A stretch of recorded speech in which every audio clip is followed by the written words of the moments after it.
everybody, it's Briggsel here, and I am doing a review of BioShock Infinity. Now, I'm going to split this up into like 3 different parts. The first part is going to be about the visual qualities, how good it looks basically. Number 2 is going to be the gameplay and the mechanics, and number 3 is going to be other stuff, miscellaneous as I like to call it. And then at the end I'll give you a score out of 100 of my choosing. This is not influenced by anything other than playing the game and basically enjoying the game itself. So let's start off with the visual aspect of the game.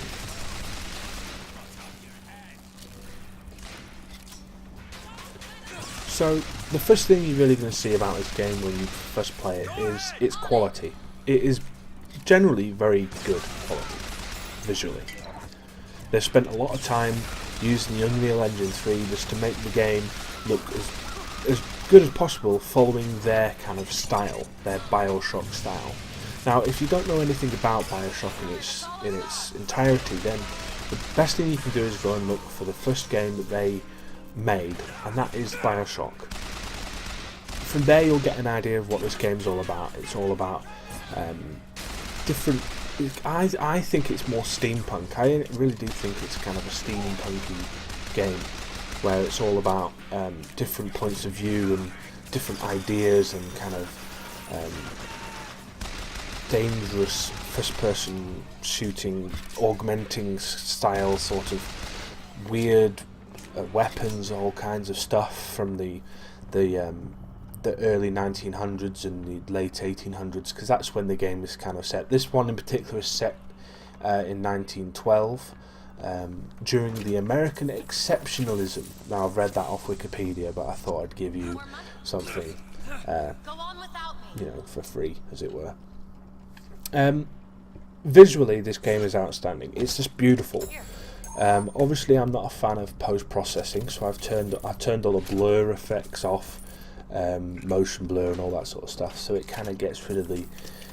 For me, it kind of makes me feel a bit ill when I see the motion blur. So I take that off, and generally you're left with a very smooth, very enjoyable game. Now, when I was playing this on a live stream a couple of times earlier this week and last week, I put fraps up just to see what my frame rate was like, and it was reaching hundreds, about 130 I think it was averaging the whole way through, and that's on everything on high, not ultra but high, because I wanted to play with some kind of free movement. I should really have put it all to ultra to make sure. Generally it was a very, very enjoyable experience playing this game. Its style is kind of unmatched in anything that I've ever played before. If you've played BioShock, then you obviously will know what the style's all about. If you haven't, then just think steampunk, think very original graphics in pretty much everything that they've done. So the next area is the gameplay mechanics.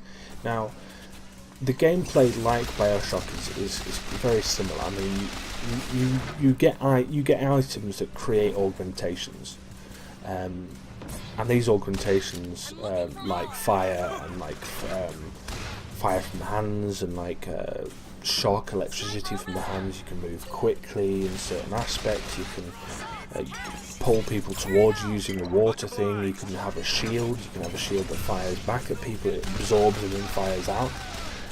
There are all kinds of augmentations, and I think that's a really good aspect of this game and the BioShock games in particular. This game kind of simplifies, I think that's not even a word, but anyway, it makes things a lot more simple, in the sense that you've got your gun and you've got your augmentation, and you fire them sometimes at the same time, sometimes at different times, and you can set up combos, which I think are really good, by using the Q button. In terms of other mechanics and gameplay that are notable, I mean, the skylines are a massive feature in the sense that they're a line around a specific area that you want to travel in, and to travel to different aspects of the level, using your claw-like thing that you have on your arm.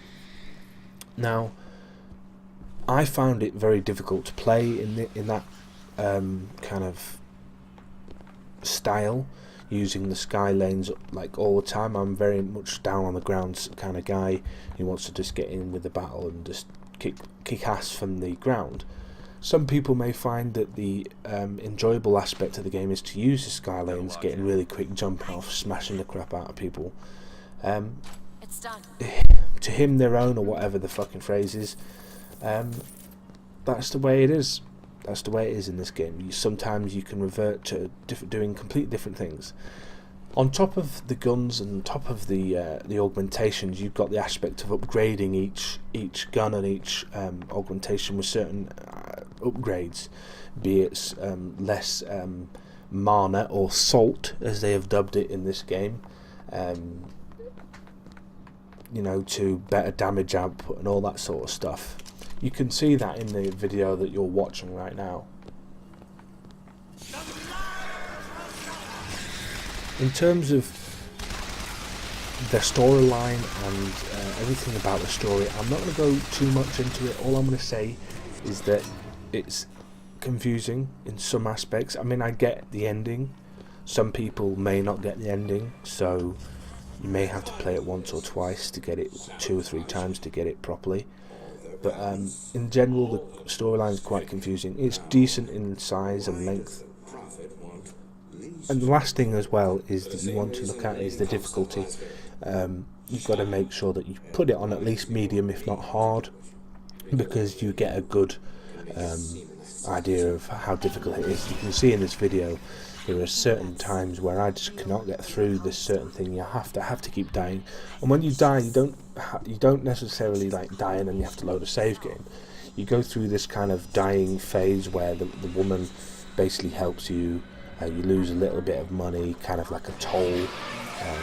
I don't really understand this part. I mean, it's a good way of not having to load games up and such. And then when you come back into the world, you're in a little different area, and you go into the area that you were in, with bonuses from various different areas. Like when you get healed, so do the enemies if you've taken some of the damage off before you got killed. That's it really for the gameplay. I mean, it is very, very similar to the other BioShocks, but generally I think it's been made a little bit simpler.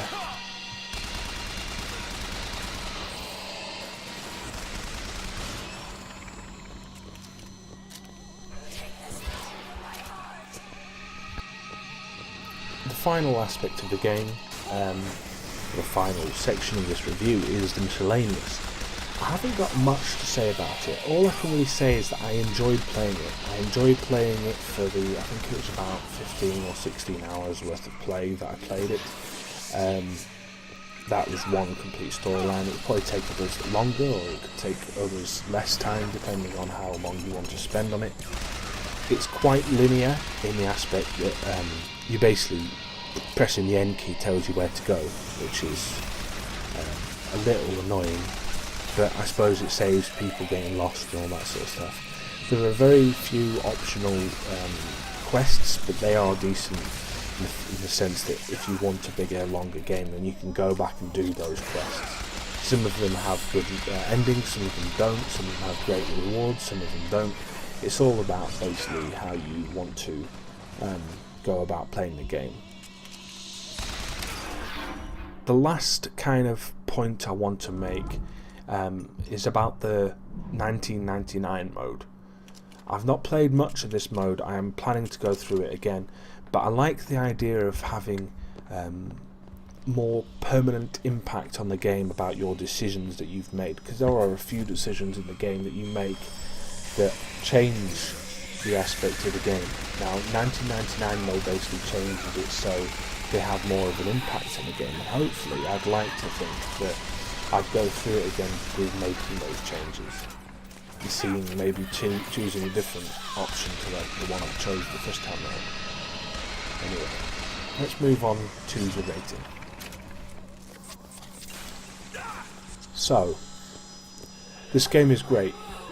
I wouldn't be surprised if it hit Game of the Year this year at some point. I definitely think it is a Game of the Year material. I'm not going to give it more than 90 though, out of 100. I'm going to give it something like 88, 86, because although I loved the game and in its entirety, the storyline was quite confusing in places, and if I wasn't paying enough attention to the game, I'd probably lose track of what I was actually trying to do. Hard difficulty is probably not hard enough, although there are occasions where it's really difficult, and there's other occasions where you just waltz straight through things that you thought might be a bit more difficult. But I'm really kind of nitpicking here. Generally, the game is a beautiful game. It runs absolutely smooth. The loading times are quick as hell.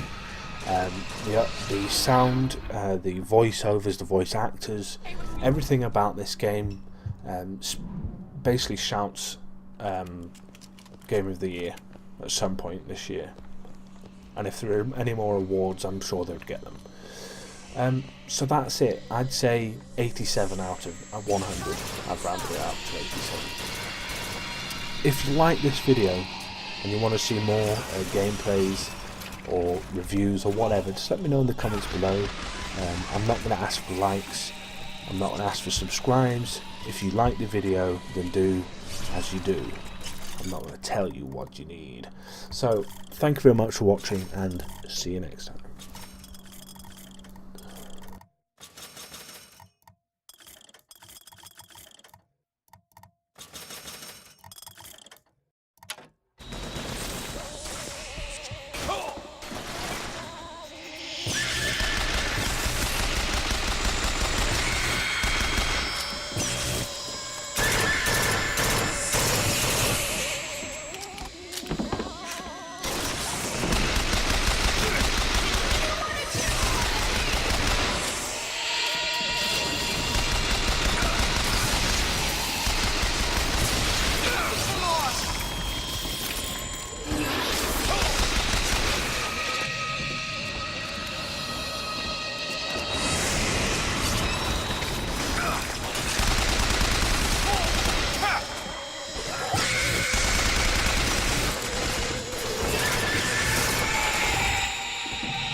found some money. Want it?